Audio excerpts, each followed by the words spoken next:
Welcome to Story Voyage, where the most unbelievable Reddit stories come to life. Today's tale will leave you questioning how far some people will go to hide their secrets. What happens when a podcast confession hits too close to home? Stick around, it's a story you won't want to miss. I never considered myself a podcast guy. My wife, Emily, however, was obsessed with them.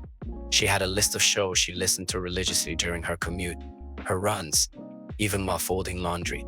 Her favorite was this advice podcast called Secrets Unveiled.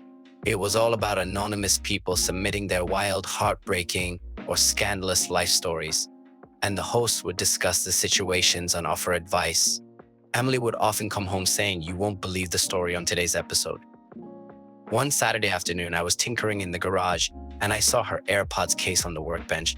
She must have forgotten it after borrowing my toolbox earlier. Out of curiosity, I decided to check out the podcast she was always talking about. I wasn't expecting much, probably some overdramatized nonsense, but hey, why not? I pulled up the latest episode titled, "When the Truth is Too Dangerous to Tell." The description was vague. A listener shares their complicated affair and struggles with whether to confess. I chuckled to myself, typical podcast drama. But as the host started reading the anonymous letter, my smile faded. The letter began innocently enough. "I never thought I'd be the type of person to cheat. My husband is wonderful, kind, hardworking, and he doesn't deserve this. But sometimes life takes you in unexpected directions." My stomach tightened as the story unfolded. The woman described meeting someone at a friend's party a few years back, how they kept running into each other coincidentally and eventually began an affair. She detailed the elaborate lies she told her husband about late-night work meetings and weekend retreats. The familiarity of the details started to claw at me. The timing, the events she described, it mirrored things Emily had told me about her own life. But then, the host read a line that knocked the wind out of me. The hardest part was lying about the spa weekend with my best friend, Jenna. I had to keep the story straight for months. My husband still doesn't know.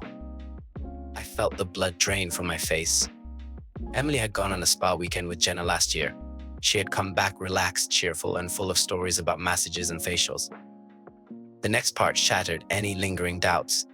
"I always wear my turquoise bracelet when I'm with him. It's our little secret. He gave it to me after one of our trips together." That bracelet. The one Emily said she bought herself because it caught her eye.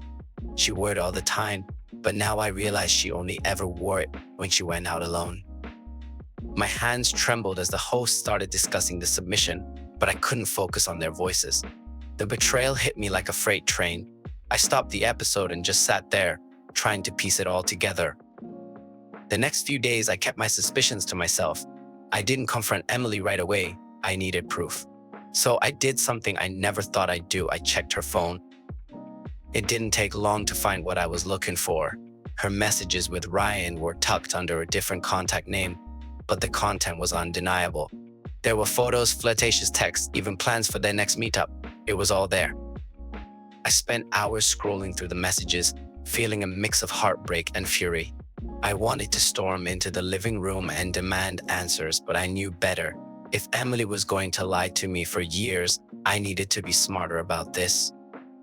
I downloaded the messages, took screenshots, and even forwarded some of the text to my email.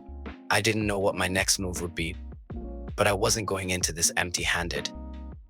That evening, I calmly asked Emily about the podcast episode. "Hey, I listened to that Secrets Unveiled episode you mentioned. The one about the spa weekend.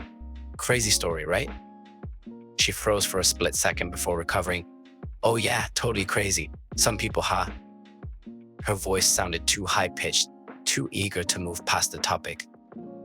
I smiled and nodded, but inside I was seething. She had no idea I was 10 steps ahead of her now.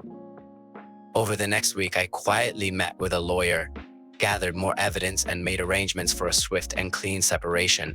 On Friday, I handed her a printed transcript of her anonymous podcast submission, along with the divorce papers. Her face turned ghost white as she read through it.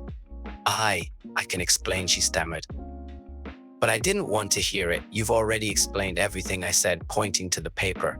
"It's all there, in your own words." Emily tried to deny it at first, but the evidence was overwhelming. Her tearful apologies and desperate pleas didn't move me. The trust was gone. shattered beyond repair. That podcast may have been her favorite, but it became my wake-up call. The truth always finds a way out, even when you think you've hidden it behind anonymity. Thank you for joining us on this roller coaster of a story.